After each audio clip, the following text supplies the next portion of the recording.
Welcome to this lecture series in coordinate geometry. This lecture will be just a small appendage to the previous one. And let us just quickly recall what we need and what we have done, etc. So we need to know about zero sets. So if you have some algebraic expression, you can ask for all the points where that expression vanishes. That is called the zero set. If you have the product of two algebraic expressions, then you can ask for the zero set of that, and it happens that the zero set of the product of two expressions is the union of their zero sets. It's a very simple fact.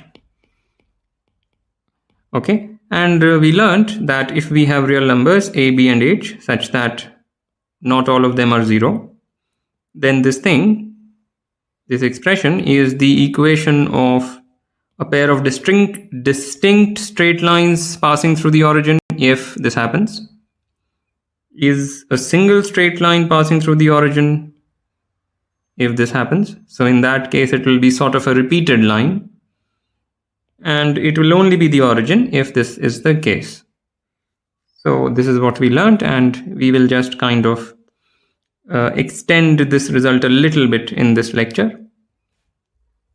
So let's get started. Suppose we have two lines, L1 and L2, then we can simultaneously express them, or in other words, we can write down an equation which captures the union of L1 and L2. So L1 is the zero set of this guy, L2 is the zero set of that guy. So the algebraic expression whose zero set is the union of L1 and L2 is, of course, just the product. So if you take this equation, this is precisely the equation of the union of L1 and L2. And if you open this horrendous thing out, it will be an expression of the following form. It will look like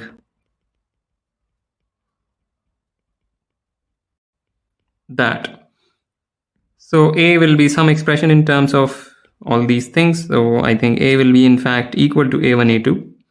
And similarly, you can find all of these things in terms of A1, A2, B1, B2, C1, C2, etc. So the point is to express a pair of lines, not necessarily passing through the origin or anything or intersecting nothing. If you take two lines and write the algebraic expression which captures their union, you get something of this sort. So a pair of lines in the plane has this equation. Not to say that everything that has this equation is a pair of lines. That is certainly not true. But whenever you have a pair of lines, this will be the form of the algebraic expression which captures that for some values of these numbers. And what we are trying to do in this lecture is to characterize exactly when this represents a pair of distinct straight lines. So this is the central inquiry. When, under what conditions, this expression is the equation of a pair of distinct straight lines passing through the origin. Sorry, what am I writing? Yeah, passing through the origin. So yes, in this lecture, we'll only be talking about distinct straight lines passing through the origin. So this may look like a trivial inquiry because we already know when does an expression of just this sort, if this were equal to 0, we know exactly when that is the equation of a pair of distinct straight lines passing through the origin. That happens exactly when h square minus ab is positive. Now we are saying what happens if we add this extra appendage. What conditions must be satisfied so that this thing is the equation of a pair of distinct straight lines passing through the origin. And an obvious answer presents itself. An obvious guess is that when f, g, and c are all 0, and when h square minus ab is positive. And that happens to be true. So this is what we will prove. We have some real numbers. We have s as the zero set of this expression. We want to show that this is a pair of distinct straight lines passing through the origin, or I should say the union of a pair of distinct straight lines passing through the origin if and only if these coefficients are 0 and of course, h square minus ab is positive. So this is what we will prove, and the proof is very, very simple. So one direction is clear.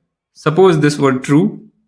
If these three things are 0 and this happens, then by the previous lecture, immediately we know that this thing is the equation of a pair of distinct straight lines passing through the origin, because this thing just goes away under these equations.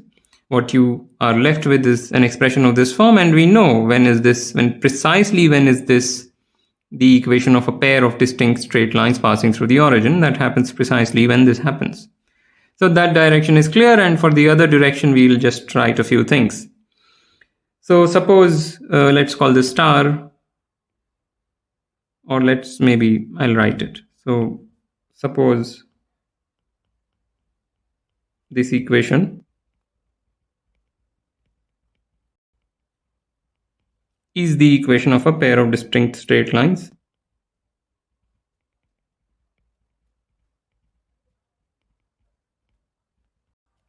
passing through the origin.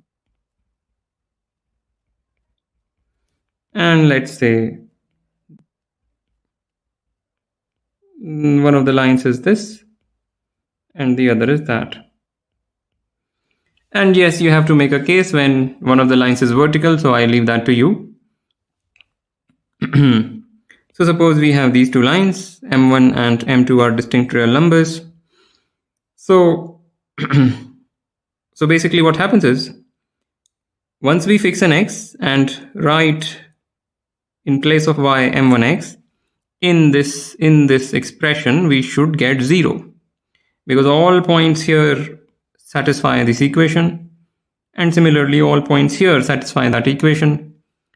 So if we substitute y equals m1x or y equals m2x in this equation, or in this expression rather, we should get something that is identically 0, meaning something that is 0 for all x. So therefore all we are saying is that this thing ax square plus, so therefore ax square plus 2hx mix plus bmiy square mix squared plus 2fx plus 2gmix plus c is 0 for all x,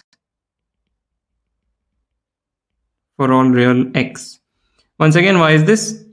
Every point here, yeah, and for all x and for each I, for I equals 1 and 2. So let me write that. And I equals 1 and 2. So when I equals 1, all we are saying is that all of these points satisfy this equation, which means just that this expression is 0 for any x, and similarly for the other line. So now if you just collect the terms, so this is a plus 2hmi plus b mi square times x square plus, yeah, this looks a little bad. Let me make some more space. So therefore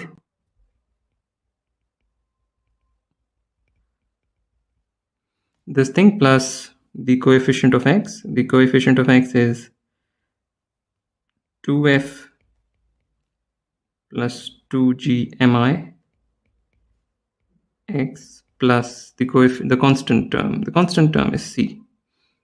Yeah, this is 0 for all x,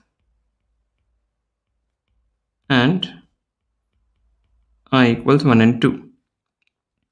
Now we have a quadratic expression which is identically 0, is 0 for all x, and therefore this thing must be 0, this thing must be 0, and that thing must be 0. So forget about this part. Let's just focus on the fact that this thing is 0 and that thing is 0. So we already get that c is 0. Fine, we have established that c is 0. This is 0 implies f plus g mi is 0, but this happens for two distinct values of mi, meaning for m1 and m2. And if this happens for two distinct values of m1 and m2, it forces that both f and g are 0. Okay, so f and g are also 0. And now we are done, because once we have established this part, this term basically goes away, and therefore this much is, or the 0 set of this much is a pair of distinct straight lines passing through the origin, and that happens. I mean, for that to happen, it is necessary that this happens. So that's it. So we've established both of them. Let me not write all of that. I've said it in words and it's all easy to follow. All right, so so when we are given a general 2-degree expression, this is a generic 2-degree expression in two variables, namely x and y. So we know exactly when that is a pair of distinct straight lines passing through the origin. And that happens precisely when this and that happen. Okay. So now our inquiry will be about when does an expression of this sort is just a pair of distinct straight lines, not necessarily passing through the origin. Here we have characterized when does this express a pair of straight lines passing through the origin, distinct straight lines passing through the origin. But now we will move to talk about when does it express just a pair of distinct straight lines. Maybe we'll have some more constraints, like we will assume that the lines intersect. But anyway, so that will be the rest of the lectures, or major chunk of the rest of the lectures. Anyway, we will see. All right, so this is all that I wanted to say in this lecture. As usual, like, comment, share, subscribe, and I will see you next time.